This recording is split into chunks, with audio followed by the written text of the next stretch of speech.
So I guess a quick backstory is that I've had a pretty rough life growing up as a kid. The first memory that I have is my mother and father fighting, with my father getting physical. It kind of seemed like every day they would fight, and I had to put up with that for 4 years of my life when I was just born, and that really sucks. But luckily, my mom took us kids away when we moved here to California when I was about 4.5. And I love my dad, don't get me wrong. He's an amazing man. Like, he has changed so much these past, 14 years. I know he's trying hard. But when we moved here, we moved with my mom's boyfriend at the time. And I don't want to get too into it for reasons. Long story short, I was touched as a child from the age of 5 to 9 by my mother's at the time boyfriend. And something that I remember during that time was one night specifically, he came into my room and I was sleeping with my sister. And this is something that she said, is that she would constantly ask me to come sleep with her because she thought that if there's 2 bodies in the bed, there wouldn't be enough for 3. Which, when I learned that, I broke down crying. But this night specifically, he came in and he kept trying to lure my sister out, and I knew what was going on, so I kept trying to protect her by being like, oh, I'll go with you to the store, or I'll come watch this video, or I'll do this, I'll do that. And eventually my sister got up, she said, I'm gonna go tell mom.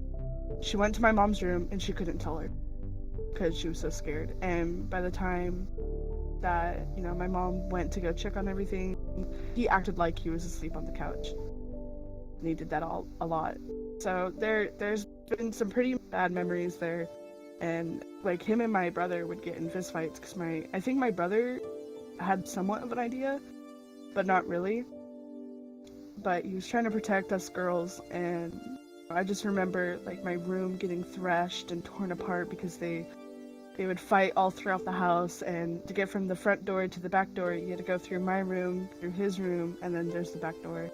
So you saw that a lot, my room getting just torn apart because I was in the middle of the house. And I just remember all my things breaking, and it really sucked because we didn't even really have the money to eat too much.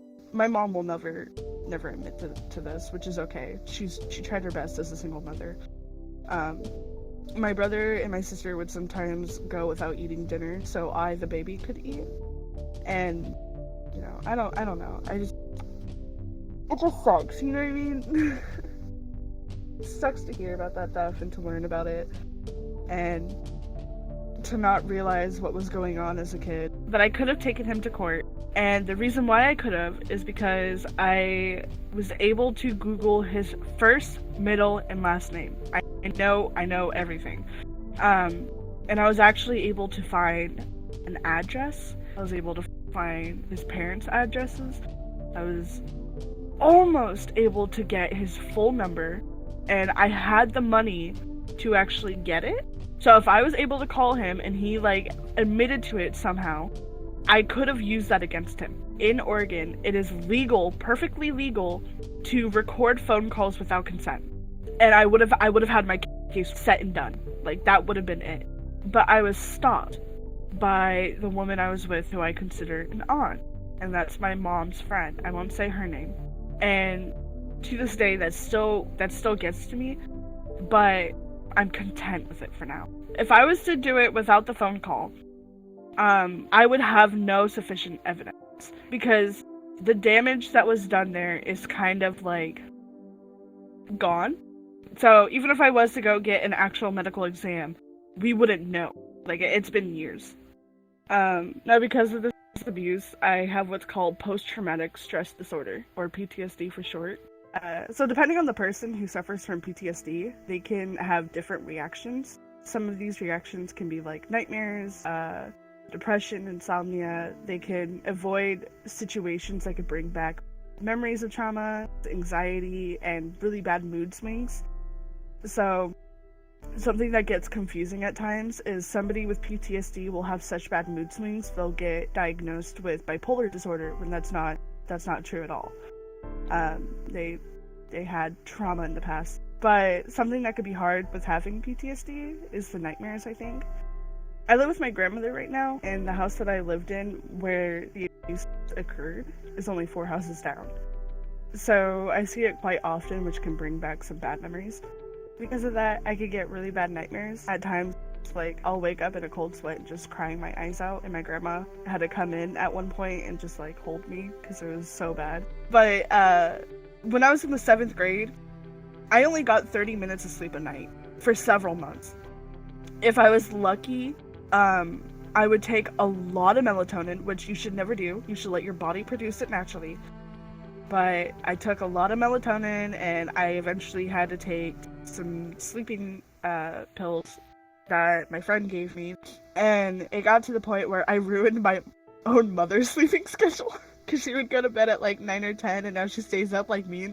But she would have to stay up, sit at the foot of my bed, and and play on her Super Nintendo just so I can fall asleep some days. And it got bad. It's a funny memory to me because she'd be like, "Go to bed!"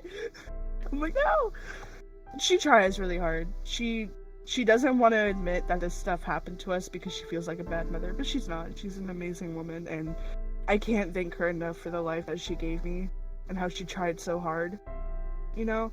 We thought at first that I just had really, really bad anxiety, but I was able to talk to a doctor about it. Looking at everything that's happened and stuff like that, they're like, "No, that's post-traumatic stress disorder." I'm slowly learning to grow past it. Like, I'm able to look at that house now and not be so scared of it. Like, I realize that's the past. You know, he's gone. I don't have to deal with him, and I get to move on. I wish that I could take him to court. I do wish that I was able to put him in jail. You kind of learn to live with it after a bit.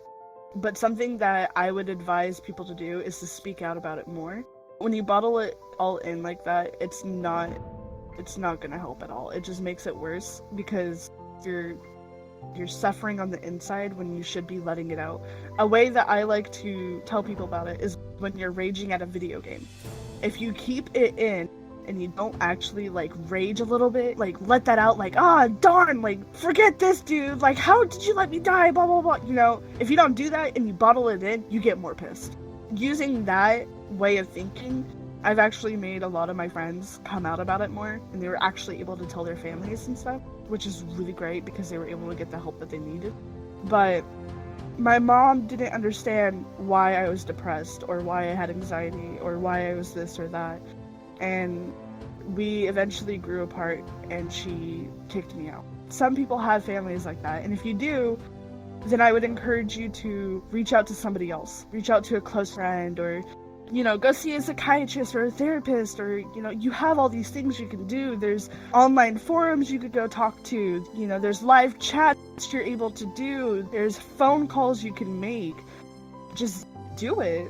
You can't just sit there and wallow in your sadness all the time. You can some days, that's totally fine. Everybody has their bad days, but if you're doing it every day and you're not willing to change your life for the better, no one's going to be able to step in and help you. You have to make that choice yourself. And I learned that recently. People will turn to like alcohol and stuff because they're just like, "Oh, I can't handle it." I'm like, you can. Like, I know you can. If I could, you could. I guess the main reason why I wanted to talk to you about this is so people could understand what it's like for someone who suffers from abuse and PTSD. I don't want people to think that we're like this on purpose. We can't help it. And for those who have been abused, like, I'm here with you. I'm always open to talk about these things because I know what it's like to not be able to do. And I wish more people were. I wish people had an outlet to speak about their issues and what happened to them. Like, I want to be that outlet, almost. I want to be that person that helps others through their hard times because I know what it's like to be alone. And you're not alone. Please know that. Like you're not. I've lost many friends because they couldn't handle the pain and they didn't know who to reach out to. I have like 3 laughs.